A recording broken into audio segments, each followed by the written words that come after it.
আসসালামু আলাইকুম। তো আমার অনেক দিনের স্বপ্ন ছিল যে বিসমিল্লাহ এগ্রো সাহিব ভাইয়ের মতো ভিডিও করব, তার মতো জীবনযাপন করব, তার মতো কৃষিকাজকে উন্নত করার চেষ্টা করব। তো আলহামদুলিল্লাহ অনেক দিনের চেষ্টা বা অনেক দিনের ইচ্ছা থেকেই আমি শুরু করে দিলাম এই কাজগুলো বা ভিডিও করা। কাজ তো আমি অনেক আগ থেকেই করতাম, কিন্তু ভিডিও করতাম না। তো বিসমিল্লাহ এগ্রো ভাইয়ের ভিডিওগুলো দেখে দেখে তার মতো ভিডিও করার ইচ্ছা বা তার মতো জীবনযাপন করার ইচ্ছা জেগেছে আমার। তো দেখতেছেন যে আমি আদা তুলতেছি, তো এগুলা আমরা বিক্রি করার জন্য চাষ করি নাই, এগুলো আমরা আমাদের বাসার জন্য বা বাসায় রান্না করার জন্য, রান্নার কাজে ব্যবহার করার জন্য চাষ করেছি। তো আর আদা চাষের একটা উপকারিতা আছে যে এগুলো চাষ করার জন্য বা ভালো একটা জমির প্রয়োজন হয় না, এগুলো ছায়াযুক্ত জমি বা পরিত্যক্ত জমিতে চাষ করলেও হয়। আমি ইউটিউবে দেখেছি যে বস্তায় আদা চাষ করে, এবারকে আমি বস্তায় আদা চাষ করার চেষ্টা করবো ইনশাল্লাহ।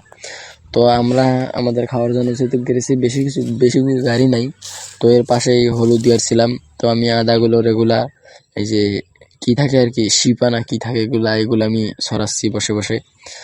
তো এগুলা শেষ করে আমি আমার আম্মুকে দিলাম, আম্মু খুশি হচ্ছে। তো যাই হোক, আমার এই ইচ্ছার বিষয়টা আপনারা কিভাবে নিচ্ছেন বা কেমন লাগবে আপনাদের জানি না, তবে আমি কৃষক হব, এটাই আমার স্বপ্ন। কৃষক হব কারণ আমার বাবা একজন কৃষক। আমার বাবা অনেক দিন ধরেই, আমি জন্মের পর থেকেই দেখতেছি আমার বাবা কৃষিকাজ নিয়ে আছে, কৃষিকাজ করে, আবাদ সুবাদ করে। তো আমি এই কৃষিকাজগুলোকে উন্নত করার চেষ্টা করব বা আধুনিক প্রযুক্তিতে কৃষিকাজগুলো করার চেষ্টা করব ইনশাল্লাহ। কারণ বিসমিল্লাহ এগ্রো ভাইয়ের ভিডিওগুলো দেখতে দেখতে আমার মনে এমন একটা ইচ্ছা জেগেছে ভাই, বলার বাইরে। তার মনে যে এত শান্তি, হালাল ইনকাম করার মধ্যে যে এত শান্তি আছে আমি আগে জানতাম না।